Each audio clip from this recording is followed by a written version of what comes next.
This is the Detroit Sports Podcast Network.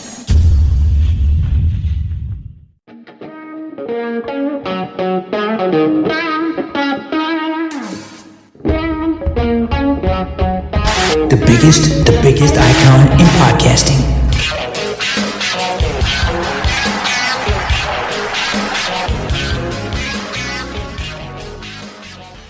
Welcome in, everybody, to this week's edition of Doc and Jock. I am the Doc, John Macaroon. Joining me, as always, my cousin Adam, the Jock Strozinski, here today to review all things Detroit Lions, Michigan State. I'm looking forward to this broadcast, baby. We are making our way towards episode 500. Sooner rather than later, we're going to be hitting that magical number, and I always enjoy our broadcast, especially now that football season's in gear. Michigan State handle their business, and Mel Tucker is expressing an attitude that I think everybody that's a supporter of Michigan State it can't help but embrace. And so it was a great opportunity to see college football and a great opportunity to sit down on a Monday night and watch that game. For me, it just felt like it took forever because I had a light schedule on Monday. Typically, my schedule ramps up like Tuesday to Saturday. So just chomping at the bit to see what was going on. Of course, the national coverage slanted heavily toward Aaron Rodgers. What's his deal? What's going on? A lot of love for the Packers at Lambeau Field, and it's to be expected. It's the home team and things like that. But Jared Goff got on there, so that was cool to see. But bottom line, it went as expected, but there was so much to get into. But cuz here we are, 2 weeks in, the Detroit Lions sit at 0-2. They did not even cover. They lost by more than 12, and so much came from that game, but 35-17, do we take any solace in the fact, hey, they at least got to halftime with a 17-14 lead? I think there's a couple things that you can take out of this game, and I think if you're a Lions fan, there's a few things that you can look to build off of with what they did. I thought they played a really good first half. I thought they played almost a perfect first half, going up against this Green Bay team that we expected to show up pissed off. Has Aaron Rodgers, who's looking to basically rub it in everybody's face. They have one of the most talented, if not the most talented, wide receiver in Devontae Adams, as well as a beast, a freaking freight train of a running back. And, hey, they got a pretty solid tight end. He was a no-name guy, but he's slowly making his way, whether it's Aaron Rodgers making him or whether it's Robert Tonyan becoming, maybe a top 10, top 5 tight end in the league, whatever it may be. We expected that offense to show up and to basically show out, and they started slow, and the Lions took advantage and capitalized. And I think what you had was a Detroit Lions offense coming out, ready to play. They showed up on time, and they were ready to go. The problem was second half rolled around, and any of those second half adjustments that they made, it really didn't work out. Whether Green Bay woke up or whether what the Lions were trying to do, it just didn't work out, and it was a complete massacre in the second half. There was nothing. They just didn't have an answer. And I think what you're seeing here is a team that has a razor thin margin of error. Everything has to go right for this team. And this team has to be able to keep offenses off the field. So whether that is by them running the ball a million times, whether that is by the defense coming up with a timely turnover or actually stopping somebody. The defense is obviously the liability on this team, and the Detroit Lions have to figure out ways to do enough to really mitigate that liability. And in this game, they just didn't do it. Didn't do it. Okay, I like your measured approach, but there were some things that you could point to start to give us a little bit of insight regarding Dan Campbell, and is this a similar type of coach that we've seen before? And here's the thing. I like the aggressiveness that he displays. I like the fact that he took the ball first and the team was able to march down the field and score a touchdown. They looked ready. That's good coaching. But there are small moments in games when you can start to nitpick and start to explore how this team is being coached. And for some reason, the penalty started to pile up as the momentum switched sides to the Packers. And a sentinel couple moments that when you listen back to previous editions of the podcast, you say, well, why is Doc upset with the coaching staff? You're tied at 14. You have the ball with less than 2 minutes left, and you're lackadaisically kind of approaching it. And Dan Campbell, I asked him directly, point blank, can you elaborate for me? your strategy there late in the second half. And he told me directly in a Zoom meeting on Tuesday, he said that, hey, we had 3 timeouts. The Packers had 3 timeouts, and the plan was for Aaron Rodgers to not get the ball back. Okay, which many people on the opposite side, including Brian Greasy, the broadcasters, Peyton Manning, Eli Manning, were like, oh, what's going on here? The thinking could be go for the touchdown, pick up the tempo a little bit, and don't play for the field goal because you told us, Dan Campbell told us, this team needs to score points. Settling for the field goal, very bad. Second half, penalties racked up. You made mistakes galore. But Sentinel moment that kicked off again and sent the Packers to the moon, you have it at 4th and 1.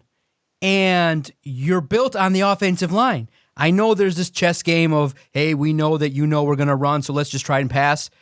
And I know that you want to kind of mix it up a little bit, but this is a running team. This is the strength of the team. You got Penei Sewell, you got Frank Ragnow, elite, high-level offensive linemen. You got Jonah Jackson.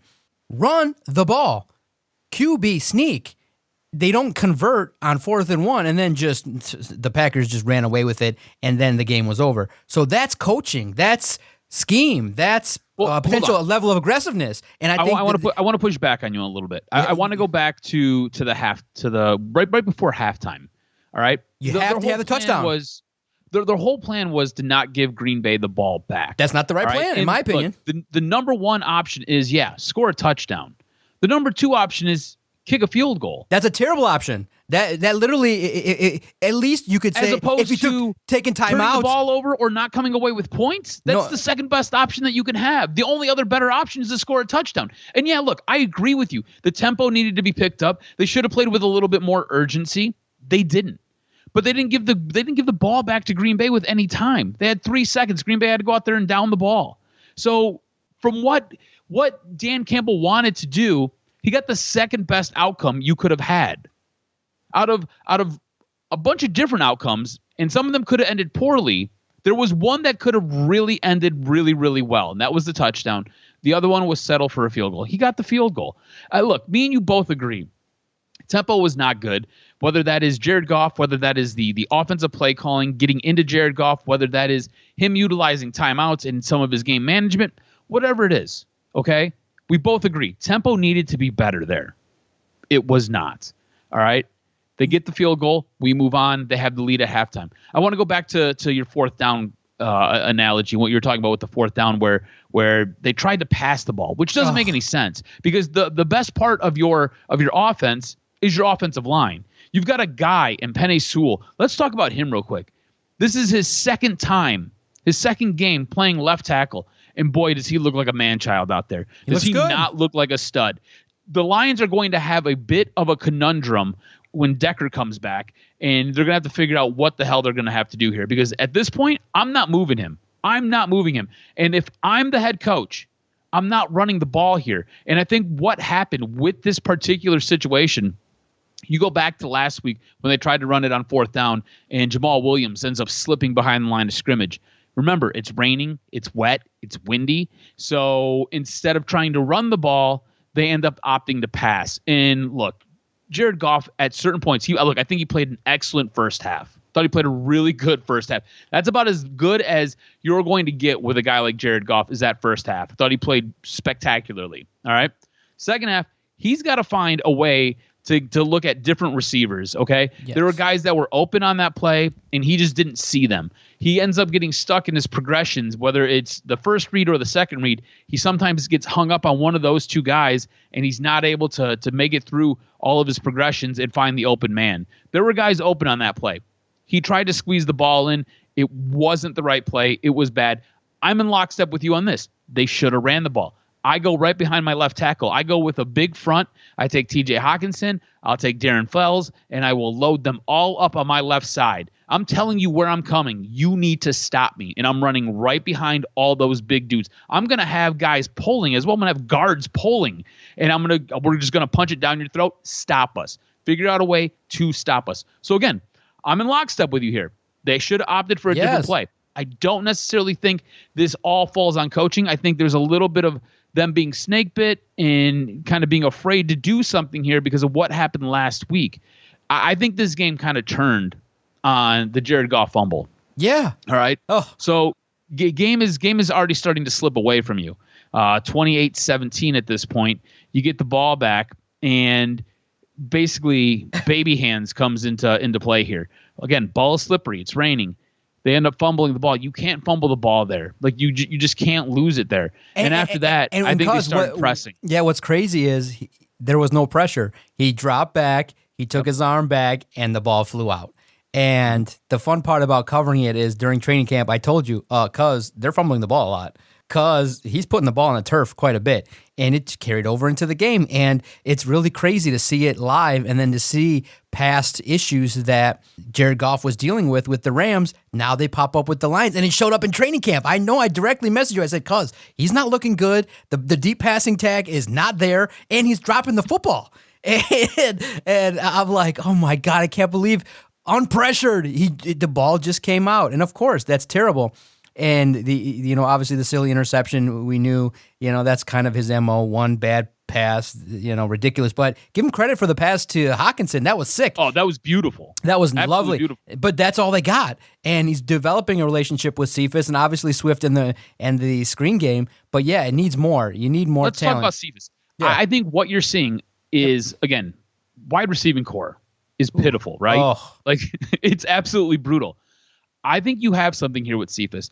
When Yeah. Cephas was in college, I liked Cephas. I thought when they drafted him, I was intrigued by it because I had watched a couple of his games. I like what he brought to the table. I think he's more of a slot receiver. The guy runs really crisp routes. He's got pretty good hands. He's not a guy to stretch the field. It's really weird to see him being utilized like this because he's probably their best deep threat. And he's not a deep threat guy. That kind of tells you about this offense. And I think the one thing that I took away from this game is I kind of see their mindset in how they want to go and try to beat you and how they plan to beat you with this offense. We talked a ton about this going into the season and about what Jared Goff allows you to do because he does have some limitations. This offense wants to run the ball. They want to pound the rock. They want to punch you in the face. And they want to utilize that run game to set up some of those misdirections and set up some of those screen plays and set up some of those short passes. The most prime example of how this offense wants to work is the play to TJ Hawkinson when they scored the touchdown. That is how that's how this offense is engineered to work and make you pay. The problem with this offense is it sets up plays downfield. You have a quarterback, in your words, is risk adverse and can't get the ball down the field. There are times where there are open wide receivers or there are wide receivers that are basically streaking because they're loading the box trying to stop the run. And everything is open over the top. All you've got to be able to do is get it to that 15-yard mark and just kind of like lob it over those linebackers, lob it over the secondary that they brought up to stuff the box to stop the run because you have such physical runners in DeAndre Swift and Jamal Williams that those plays are wide open all day long. But you have a quarterback who struggles in those situations, whether it's a mental block with him, whether it's his own physical abilities to get the ball up and over or out quick enough or to even throw a tight enough spiral to where if somebody is to try to make a play on the ball, they're half a second late, or if they do tip it, it's still able to end up near your wide receiver so he can make a play. But what you're seeing with this offense, and watch it going forward this week. Watch how they use the run. Watch how they try to pound the rock and punch you in the face. And then watch how that kind of opens up parts of the passing game. The only problem is this offense works its best when this team is ahead or tied with you.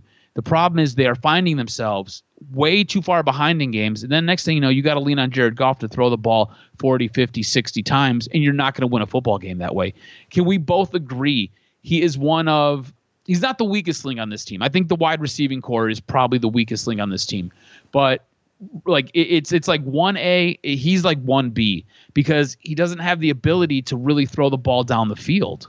And the defense, like you said, is atrocious. It's worse, on par with last year. They can't stop anybody. Injuries galore. Jeff Okudah, his replacement was okay. He made plays, and that's what is so disheartening when you support and cover a team.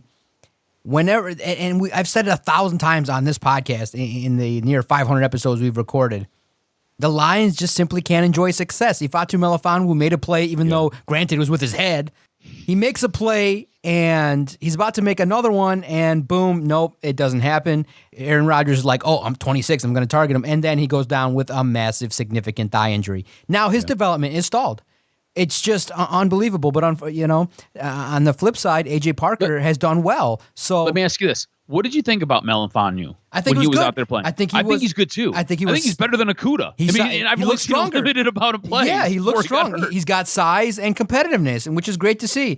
But in a situation in which you need someone to develop and get those reps out on the field, it doesn't happen. So now you go to Bobby Price, Darryl Worley off the practice squad, and AJ Parker. It's going to be a nightmare. Lamar Jackson is about to, light it up again. Lamar Jackson is about to have his best passing game of his career. Oh, yeah. He's about to handle his business. Dude, he literally, if I wanted to write a bold prediction, I'd say he throws for 300 and rushes for 200. I was going to say, yeah. 3-2 club, baby. 500 yards of offense. You took the words right out of my mouth. Yeah, you know it. It's let's hold off on the Ravens just for a couple seconds because that Sunday night game was heaven, and I got to expose my daughter to it. She was like, wow, this is fun, because it was back and forth, and she saw the best is when you see someone that's kind of like you. She's like, he's stupid. Why did he throw the ball to the other team? And then he did it again. He's like, Daddy, stupid guy threw the ball to the other team again. And I'm like, I know, it doesn't happen where the same guy gets 2 balls thrown to him, but I got to teach her a little bit. It was really, really cool. But in terms of this ball game, it's disheartening that the defense is not really helping as much as it could. It's hindering this team, and it's worse. And unfortunately, Vito said it best. They're not equipped. They don't have the horses to do the job. They don't have the talent. They don't have the talent. It's not there. You have zero. What do you make of the report that they're looking to trade Jamie Collins? Because I applaud it. I think it's great. Yeah. I think at this point, Derek Barnes needs to be in there playing. You need to see what he has, because why the hell not? I think we all agree at this point it's kind of a lost season. Yeah, I know we're only 2 games in, but we agree that you weren't really playing for anything this year. This is more a sit back and evaluate what you have. And in the preseason, it looked like this guy was all over the place, running to every guy who had the ball, attempting to make a play. Jamie Collins at this point in his career looks like he's not trying to get hurt, and he looks like he's checked out. So them trying to trade him, if you can get a 5th round pick, I applaud this front office. I applaud him. Here's an issue that's kind of popped up in the manner in which this whole Jamie Collins situation went down. I think in this case, maybe Dan Campbell too honest. It's evident on film Jamie Collins is too slow, but you don't have anybody else, because you're not going to throw the rookie in there against Aaron Rodgers. He's probably going to get beaten up into smithereens. You want to bring people along and give them confidence, but Derek Barnes did not deserve 0 snaps. I think 5 in certain situations, 3rd down, in a situation in which you can get him out there, some experience. But here's the problem, okay? And Dan Campbell kind of revealed what he's looking for right now. And he said it now a couple times in the past couple days. Alex Anzalone and Jamie Collins combined should not be on this roster. But for Dan Campbell to come out publicly and praise Anzalone for his effort and then drop the anvil on Jamie Collins and say he didn't have his best game and that Anzalone brings it more in terms of effort than Jamie Collins, that's the ultimate kiss of death. There's no coming back from it. But here's the problem. Anzalone is getting beat left and right in coverage. He is the 3rd worst graded linebacker in the league. It's not like Alex Anzalone is lighting it up, but for Dan Campbell, he respects the fact that Alex Anzalone is setting the tone, like bringing it all the time. But this is professional football, and I know you're building a culture, and I know you're building, this is what we're about, fly around, make plays, and just show effort. And if you're not good enough, we get it. You're only on a 1-year deal, but do that. Bottom line, and I think this is where Derek Barnes comes in, you have to make plays. You could be the hardest working dude out there, but bottom line, you end up being a guy like Tom Kennedy. You work hard, but you get 4 snaps. You're on the active roster, but you don't get the ball. Here's the thing, though. I think what you said when you were presenting the case between Anzalone and Jamie Collins, they both suck. It's equally. Well, they do suck. All right, but here's the thing. Again, remember what we're talking about here. This is a sit back and kind of watch. This is a year where you're basically trying to set the tone. But you're supposed to have lay effort. The foundation. You're trying to build the culture. Highlighting somebody's effort publicly. This is a team that has no culture. This is an organization that has zero culture. The culture is of losers. But the culture should not be about effort. Show up and work hard. Culture should not be about effort. You get a fat paycheck to try. Jamie Collins is old and slow and big and doesn't belong, and he doesn't focus. I don't necessarily think Jamie Collins is trying, but Anzalone's trying, so he's going to come out and praise Anzalone. Thank you for trying. I don't know. But again, you're trying to build a culture. You don't have talent. Like, we hammered this team all season long, all preseason, about the lack of talent. I was blown away at how low the floor actually was when I went and I watched these guys live in their first preseason game. I was stunned at how bad this team actually was. Okay, what I'm saying is, here's what you do in this manner in coaching. You when someone asks you, okay, is it true regarding the effort level? You say, look, we have two linebackers that continuously need to get better, and obviously effort is very important. Jamie and Alex are veterans. They need to lead this team and show what I'm looking for. What I'm looking for in general is effort on every single play. You don't say Jamie's not bringing it, because now, okay. Look, I love the way Dan Campbell's handling stuff. I love you can't love that. Out. You can't say that, because here's the thing: the film says it enough. We all saw that he loafed around and didn't get to certain coverages. But when you say it publicly, then the next day, when morons like me come out in the morning and like, well, do you want to trade him? You can't get nothing for him. But when you call him lazy publicly, right. No, when you call him lazy publicly, how are you going to get a 6-rounder for him? You can't have it both ways. You can't. You can't have it both ways, where you've got a guy like Matt Patricia who doesn't give you anything, and he just gives you word vomit. And then you get a guy like Dan Campbell who actually says things. You can't have it both ways. Right, but unfortunately, in this situation, you're trying to unload this guy. You got to kind of do a little bit of word salad and not say, Jamie's lazy, Alex is great, and then, we want him gone. No, because you just knocked his value from a 5th to a 6th rounder in those very instant. What you say is, when that question's asked, is we expect high-level energy at the bottom line for every player on this roster. And then you can say Jamie didn't have his best game, but we expect him to rebound. We think then you start highlighting all the things that you said in terms of he's good on third down and things like that. But when you say the word not as high energy as this guy, all the rest of it is washed out. You can't say that. You can't say that, especially when you're trying to unload him. You know, and I know okay, you and I know that 35 players on that roster now that Dan Campbell talks highly about are not going to be here. They're going to lop them off, and you and I will go through case by case and say, keep, cut, all that stuff. But he doesn't go out there and say, well, Tom Kennedy is a guy that, He's not going to say those things. He's going to praise his effort and things like that. There's a certain way you give the information where you don't say, Jamie Collins is not giving enough effort, and that's calculated. Dave Burkett's not just going to ask that question. He talked to people. He knew what was up, and he dropped it on there. Dan Campbell, I think, lowered the value of Jamie Collins by making that statement, and it's unfortunate. I think he could have delivered the message in a different way. Simply, the next game, Jamie Collins plays 12 snaps, and Derek Barnes plays 50. And now okay, we're not happy with him. Why are you not happy? Well, his production's got to be more to get more playing time. There's certain ways that Matt Patricia did it where you knew, okay, he ain't happy with this guy. His playing time went away. And so you can be honest and forthright, but not to that degree, especially when you're trying to unload a guy. And I think Jamie Collins should be offended and should be like, dude, he should be really upset. He probably walked in there today and was like, get me out of here, man. I don't want to be here anymore, because it's tough. They're in a no-win position. The defense is atrocious. The linebackers, oh my God. Derek Barnes, deserves a shot, but I just hope that Lamar Jackson doesn't undress the man in the open field, because if it's one-on-one, mano-a-mano, Derek Barnes got to make the play. He's got to slap that ball. He's got to make a contact, maybe make a statement that, hey, we're not just this pushover defense that blows, that just gives up points. So that was a misstep. That was an absolute misstep in my mind. And, of course, the film doesn't lie. Jamie Collins definitely had an awful game, but so did Alex Anzalone. And that's where everyone's looking like, damn, well, you're kind of showing love to your guy and his effort, which is what a game check should get you, as opposed to someone else's guy. And we'll see. There's no way someone in their right mind, other than the Patriots, would give you anything but a 6 or 7. I was going to say, nobody. The Patriots will come calling. Nobody. So here's my question for you then. Is this the same old Lions? Is this the same old Lions? No. Okay. It's the situation in which. Glad you're paying attention. Yes, it's not the same old Lions, because you now know the first pick was made in the trenches. There is a commitment to the run. There is a commitment to an offensive flow here that you want to see. Now, you can't say the same old lines when you don't have the horses. The part that is resemblant of it is the fact that you make a lot of mistakes and things like that. But again, this is 2 games and 1 off season. You get a pass. But within that, you start to see signs of what a coach and his discipline level is. And so I want to see those penalties cleaned up. I want to see improvement. I want to see a little bit more tempo late in the half. I want to see 4th and 1. You up the efficiency a little bit more and make the right calls. So, and remember, Dan Campbell, still young, still at it, still only his 2nd game in, so he's going to learn.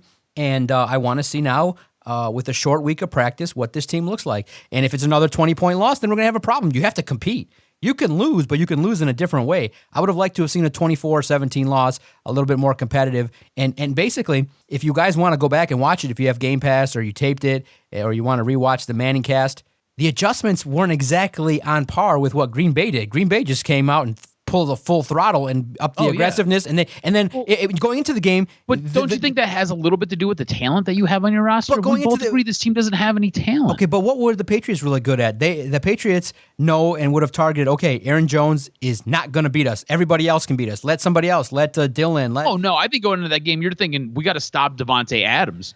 Like you have a garbage secondary. Like your secondary was put on full display the week prior. Okay. So you're focusing on arguably, like I said, the number 1 wide receiver.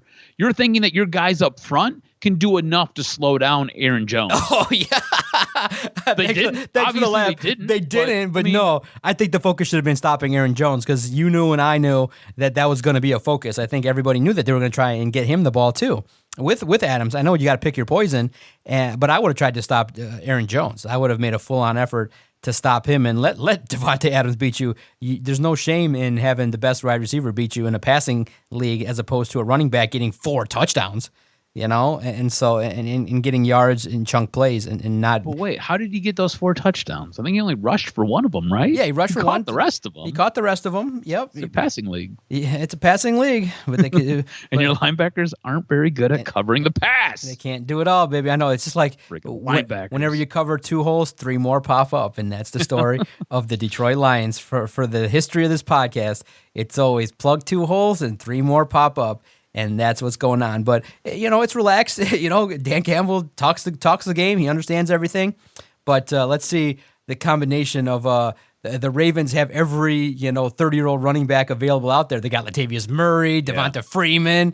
With all that, we got to see, obviously it's going to be Lamar Jackson in the tight end as well. I think Andrews that are going to be very much highlighted in this don't contest. count Hollywood Brown out either. Hollywood Brown's had a pretty good start to his season as well. Yeah, so you and I are not... This is going to be an ugly game. Yeah, it is going to be an extremely ugly game. Okay. Anything the Lions do well on defense, which is nothing, the Ravens have an answer for it. And then so whether it's a mobile quarterback, whether it's I'm going to say, I don't want to say elite, but a really good wide receiver, a monster for a tight end, or like you said, just running backs, like any running backs. They have 40 that are over or almost 40. So, it's one of those things. I don't know how this defense is going to stop this Ravens offense. I don't know how it's going to work out. Yeah, and they're rushing attack. Let's see. It's going to be fun to watch. Maybe there's a little bit of a hangover after that great game against the Kansas City Chiefs, which was back and forth. And I almost made the bet. I almost bet the Chiefs to win, but then I saw it was Ravens at home. I said to myself, something doesn't seem right. Something. Don't bet the $25. Don't bet it. I didn't bet it, and I didn't make it to the end of the game. I got to the third quarter, and I fell asleep, and I saw the highlights when I woke up, like at 2 a.m. I'm like, oh, my God, they came back and won. And, of course, Edwards-Helaire fumbled and had an awful game.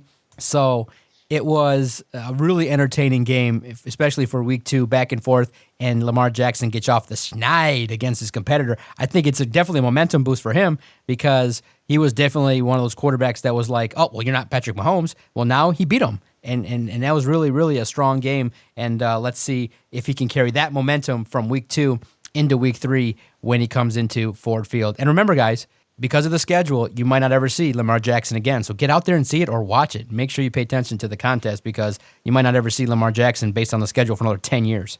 Now, switching gears to the greatest college football team in the state of Michigan. They might be the best. They might be the best football team in the state of Michigan. Michigan State went down to Miami, the U, and even though the U has taken a step back, they're still a nationally recognized program. You went out there and you handled your business, and something that made us all proud, that made supporters proud, was the team looked physical. The team gained strength in the fourth quarter. The fact was, the mantra was, let's bring them to the deep end. They can't handle it. What does that say? That means you're busting your ass in practice. You're busting your ass in the weight room so that when it's hot, when it's humid as hell, when you're in the depths of the fourth quarter, when it's like 100 degrees outside, and the OG Mel Tucker shows up in shorts. That's how crazy hot it was in Miami with the throngs of Spartan supporters there in Miami. You handled your business. Thorne to Naylor, the relationship that they've had spans 6-7 years. That's how long these guys have been tossing passes to each other. And Kenneth Walker is emerging. And so for me, I thought it was a statement game, not only because you won the game, which is always a plus, but the manner in which you wore down another team. That takes you from where you are, from an outside college football team that's not ranked, into the top 20. And that's a performance that raises eyebrows, that people get to see. That's a performance that gets the boosters from the other side going, whoa, our guy Manny Diaz maybe isn't the guy for the job. It was impressive start to finish. Peyton Thorne looks well. Unfortunately, here's the problem, though. The bugaboo is, at the highest level, the Spartans don't have enough defense to get the job done. I think they need another cornerback, maybe one more rusher that can cause damage. They're 2 players away from potentially sneaking up to being a top 15 team. But hell, bro, in one offseason to flip over 41 players, 42 players, whatever the number is, I was greatly impressed with Mel Tucker, and it's a swagger. And it's the Nick Saban swagger, baby. And that's what I was telling somebody the other day. I said, we had Nick Saban. The Spartans had the taste of greatness, and they let him go for money. Now they got another disciple, somebody that's been through the coaching ranks and worked his way up and understands what he's looking for as a college coach. And for the Spartans, Mel Tucker is no joke. You're going to go tell Mel Tucker as a college kid, you're going to pop off to him, you're going to be gone just like that. You don't got enough talent, he'll cut you. He'll find somebody better than you. And I think that's the standard he's starting to set, which is, this is Spartans, this is what we do, we handle our business, and when the time comes, we go for the jugular. That pass late was amazing, and I think that for the Spartans, it's a sign of good things to come. This is a team that has found their identity. Yeah. And that identity is Mel Tucker. It is so Mel Tucker. It bleeds green, it bleeds white. It was impressive what he's been able to do in such a short amount of time. It's impressive what this team looks like. To be able to go to Miami and punch the Hurricane in the mouth, it was awesome. It was absolutely awesome. Now, the one thing that I would caution most MSU fans on is this might be a trap game. All right. Nebraska? Miami. No, not the Nebraska game. Oh. This win that they just had over Miami. Oh. All right. It might be a little bit of a trap. And this is why. I don't think Miami's any good this year. I think things are kind of falling apart down in Miami. I think things were falling apart before the season started. I think things were falling apart when the head coach took over and then basically alienated parts of that team. Look, it was hot as hell down there. It was impressive that Michigan State went on the road and they got a big victory, huge victory. It was impressive that when they had beaten Miami, they then went for the kill shot and basically choked them out. That's something that you don't see a lot of programs in the state of Michigan, especially the one down the street from Michigan State. They don't do that enough, if ever. All right? Michigan State does that. That's impressive. That's impressive coaching. You got a good coach there who knows what the hell he's doing. The thing is, I don't know if Miami's any good. I don't know if MSU is going to maybe be reading their own press clippings. No. I think this team has this week, this game has the ability to either set this program back a couple of steps or to really help launch it going forward. What you have to see here is you have to see that same mentality that went down to Miami and punched everybody in the face in the U. And you have to see this program basically get better and just annihilate Scott Frost in Nebraska. Wait, am I hearing you right, cuz? you're spewing out here on a nationally syndicated podcast that bad motherfucker Mel Tucker's going to let his team fade after a big win? Is that what you're trying to spew out to these people? I'm not saying that. What I'm saying is I don't think Miami's a good team, and I think. But you beat them. That's what you did. No, you did beat them, and you beat them handily, and you look great doing it. Exactly, and you look great doing it in their barn in a situation where you take your team on the road early in the season for a test. And you hammer it out. Look, I'm not taking anything away from what Michigan State did. I thought it was impressive. And you think Mel Tucker's going to let his team read the press clippings? Are you kidding me? The Nick Saban tree is, you think that's good? Let's do better. You think running for a couple 100 yards is good? Run for 220. Mel Tucker ain't no joke. He's one of those guys that's like, we won by this margin. Let's win by more. You think that's the message he's going to allow to seep in is to let's rest on our laurels? You definitely don't have enough respect for bad mofo Mel Tucker. And let's see. I think that, yes, Nebraska will pose an interesting challenge, but Michigan State's going to handle it. They're going to handle their business. They understand what they need to do with Kenneth Walker and Peyton Thorne and Naylor and that offensive line. Watch and see what happens. Under the lights, Michigan State, it's going to be a fun contest, but I do not believe that the one thing, it's always about execution and making the plays and making sure that on game day you bring the noise and you definitely bring the effort and make sure you don't make the silly mistakes. I don't see that happening against the likes of Nebraska. The problem comes in when you're going to play the big three. A little nervous about Ohio State, Michigan, and obviously Penn State. Those two games. Does Ohio State look so beatable this year? They look like Ohio State does not look right. Something doesn't look good with Ohio State. But they're still Ohio State, and you still got to handle your business. So as long as the words Ohio State show up on a jersey, they'll be competitive. And so we'll see. Let's see how they rebound now after that loss to Oregon. They got the victory, I think, last week, and so they're going to handle their business. Oh, no. Let's see.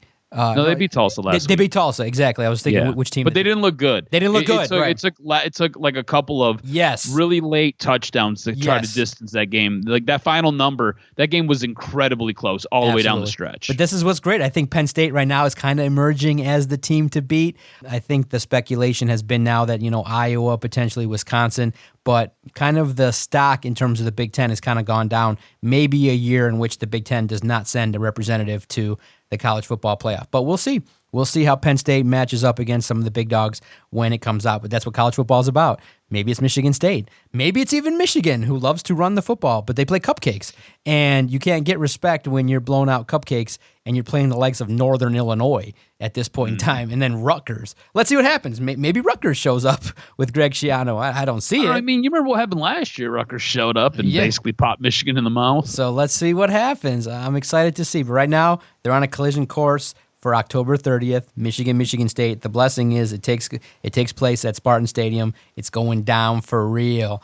But I don't see a letdown from Michigan State. I think Mel Tucker's only going to get better. He's now, in terms of setting the tone of what it's about, I like that. Bring them into the deep end. Let's challenge ourselves. Let's make ourselves a respectable program again, and let's get back to doing things the right way with our coordinators, with the team, with the training. I mean, what better way to show off nationally than to go down to Miami and then get better as the game goes on and not fade? I think there was nobody that cramped. No, you didn't see the level of play dip at all. You saw a fit football team go out there and work another team, and that's what I like to see. That's what you want to see in your college football programs. And in my mind, I'll leave it at this. I think the rankings were fair, but I would have switched it. I would have made Michigan State 19 and Michigan 20 and give State just the margin of going on the road and getting a victory versus Michigan staying at home and taking the easy road each and every start to their season. But we'll see if the strategy pays off for Michigan and Jim Harbaugh. It hasn't in the past. It's been the same strategy as before. Maybe you could sacrifice an early season loss for the sake of learning or for the sake of experience as opposed to getting all the cheap headlines. But we'll see as they progress if they get better and if they are able to handle their business. All right, make sure you follow Adam on Twitter at AdamRSTROZ. Follow the network at Detroit Podcast. Appreciate everybody that messages us and reaches out. The most interactive Detroit sports Twitter page, a fun follow. Everybody that tells us jokes and makes fun of us and makes fun of the sports teams. You guys are funny. You're bringing your A game, and you make me laugh each and every day, and we appreciate it. Adam checks in as well. And make sure you follow his other podcast, The Practice Squad, one of the most entertaining sports podcasts and life podcasts you're going to find out there every Friday, The Practice Squad. Thanks, cuz. Let's talk next week. Bro, real quick. You want a little peek in what we're talking about this week? Hit me up. What are you doing? Okay. So my one buddy ends up finding a girl that we went to grade school with. I actually dated her in grade school. She broke my heart. It was pretty brutal. But anyways, turns out she's a high-end escort in real life. And there's a whole lot of stuff to unpack there. So tune into the Practice Squad. It's going to be interesting. Wow, cuz. Thank you very much. Make sure, everybody, wherever you listen to your favorite podcast, just type in Detroit Sports Podcast, and you can find us each and every day. Our daily sports content will find you when you hit the subscribe button. Podcasting time is over. We'll come back next week for another episode of Doc and Jock.